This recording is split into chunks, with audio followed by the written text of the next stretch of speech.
Greetings! Welcome to my channel. I am Goddess Kyrra, and I'm happy that you are here with me today. Today, I'm going to ponder a question, and then I'll go into that question.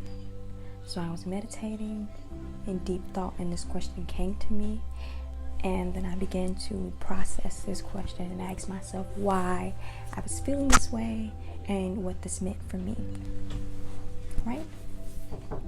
So the question that came up, it was more posed like a scenario, and it was like, why is it that every person that I ever liked, quote unquote, liked in life or had a crush on in life didn't like me back, or I felt like they didn't like me back, right?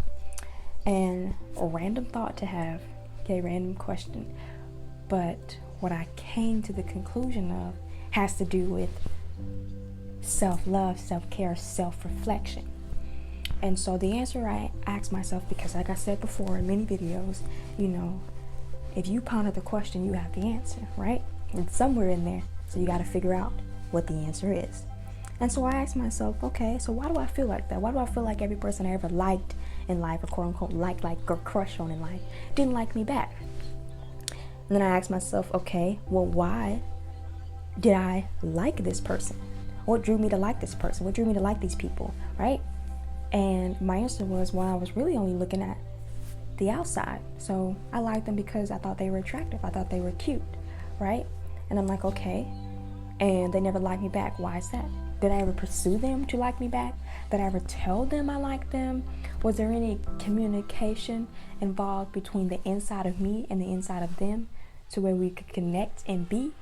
Or was I always focused on how they looked on the outside and never got to really understand how they were on the inside?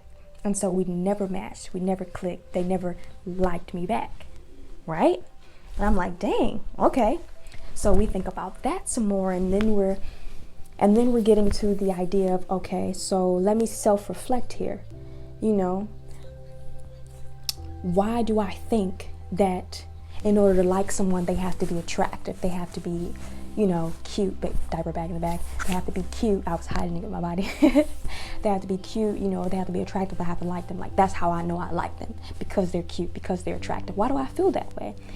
And then it came back to, growing up, I was conditioned to think that you only like someone if they're cute or if they're attractive. My whole entire life, I've gotten that, like, oh my gosh, you're so cute, you're so beautiful, and this is why I like you, basically, right? I was in beauty pageants. All my life, I was just put in front of people so they tell me how good I looked, right? So my conditioned mind, what I was taught from a young age is like, this is what's acceptable. They like you because you're so pretty, you're so cute. They want to just tell you that and praise you that. So that's what I went in and I looked for. And that's what I looked for in other people, myself, right? So unhealthy, so unhealthy. We've gone over this. I've talked about divine reflections, right? And divine connections. And what I feel like a divine reflection is, it's like when you look in the mirror and you see yourself in the mirror, but you see everything else around you as well. I feel like that's a divine reflection. And so when I use divine reflection, that's what I'm speaking on. When you look at someone, you should see yourself, but you should see them as well. You shouldn't just only see yourself. If you're only seeing yourself, that's a selfish self-reflection. And that's okay to have, but only with yourself. If me and you are looking at each other right now and you can only see you, that's not a divine reflection. You're only considering what you look like, and you're not considering what I look like. So you're only taking into account what you look like on the outside and what you think you look like on the outside in my eyes, but you haven't even thought to look at me. And that's what I feel was happening as I grew up, saying I liked all these people because I was just looking at what they look like on the outside. But they never liked me back because I never got to know them in order to be liked back. And they never got to know me in order to like me back. You feel me? We never got to the inside of each other because I was so mentally boggled down and conditioned to think that only the outside mattered. And so growing up, I've had to teach myself what self-love is and what self-care is and how to be in self-control and self-power, because all this time I've just been looking at the outside. So I was hiding behind my hair. I cut my hair, it's gone, right? Well, now it's growing back, my hair goes. Trying out a new style here. Check me out, okay? Right? And then you hide behind clothes, so it was fashion, you know. And then I remember a point in time I got in trouble. My mom took my sense of fashion away from me as punishment, and then I lost that. You know, I lost that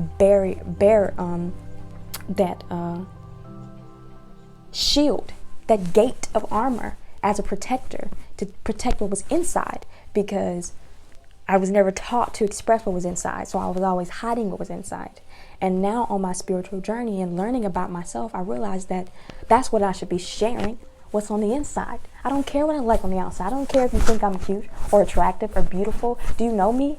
Do you know who I am? And so this question brought this bigger point of view to the surface, to my mind, to my body, to my sense of self. And it really asked me, like, when you look at someone and you think that you like them, are you liking them based on what they look like, or are you liking them because of how they are, their energy, what they're pouring out of them, the inside of them? And honestly, looking back at my past relationships, I can't 100% say, yeah, I was looking at the inside.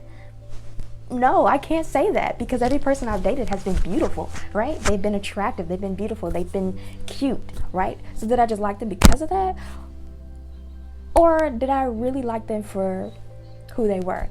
And I feel like since we didn't last, I didn't like them for who they were. And I also feel like a lot of individuals go through this. I feel like a lot of us was conditioned at a young age to only look at the outside. Of course, you get grouped in school. All the cool kids are all cute and attractive, right? And then the not so cool kids are the ones that don't got the freshest clothes or the freshest haircut or the freshest teeth, right? And so we get clumped into these groups and we get told this is what we look for and this is what we need to see, you know, in order to be great, to be liked.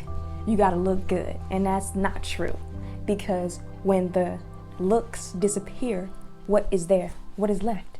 Your inside. So it starts with you. And so that self-reflection I was speaking on, you have to do that self-reflection within yourself first. You do that alone. You can't look at anybody else and try to self-reflect. If you're looking at someone and all you see is yourself, you need to take that to the house.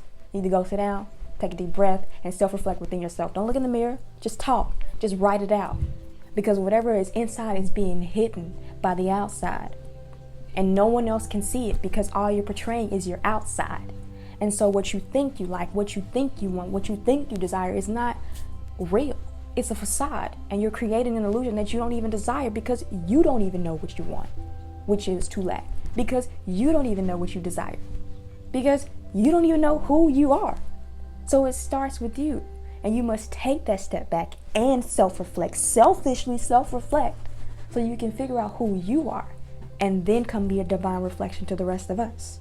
So that when we look at each other, we see ourselves, but then we see each other. And we understand each other. So then we can like each other and love each other and care for each other and build each other up as a community, thriving as a unity, as a whole. So this one little question that pondered in my head in the meditative deep thoughts, sitting on the couch in the dark, brought me to a deeper understanding of self-reflection and divine reflection, and how even the smallest actions that we take have a lot to do with sense of self.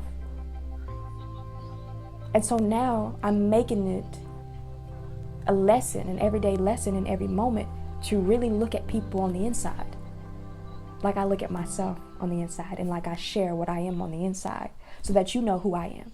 Because I don't need you to tell me who I am. I don't need you to look at me and see yourself and tell me that's me. We are all a divine reflection. So whatever it is that you project onto me, it's because that's what's coming out of you. And you might not know it because you don't even know who you are. You see how that works? You see how that works? Some people get mad when I say that, you know. I'm like, well, did you think about that? Did you last relationship? I'm like, well, did you think about that? Did you hear what you just said? Did you listen to the action that you just made right now? You realize that it has nothing to do with me, but everything to do with you. And most people can't see that because they're hiding it, and they've never even considered the idea of opening that door, opening that gate to release what's inside. They've only ever focused on what's on the outside.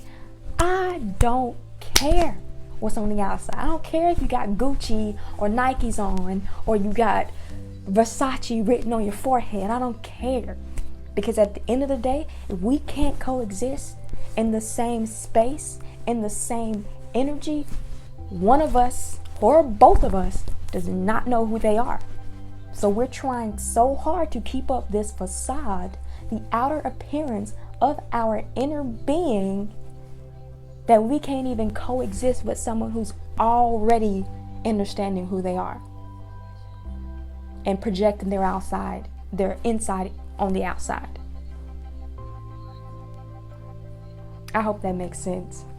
And I have a lot more to say on that topic. I actually wrote it out. Book coming soon. Check out Goddess Kyrra on the lines. But it's really interesting because it starts with you.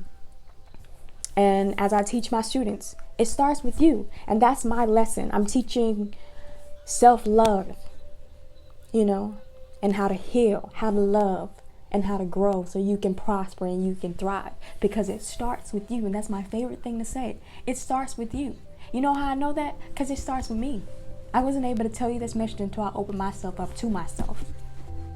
Until I stopped hiding who I am, because I thought that people would think it was weird how divinely connected I am to source, to the messages, to everything that I receive by being me.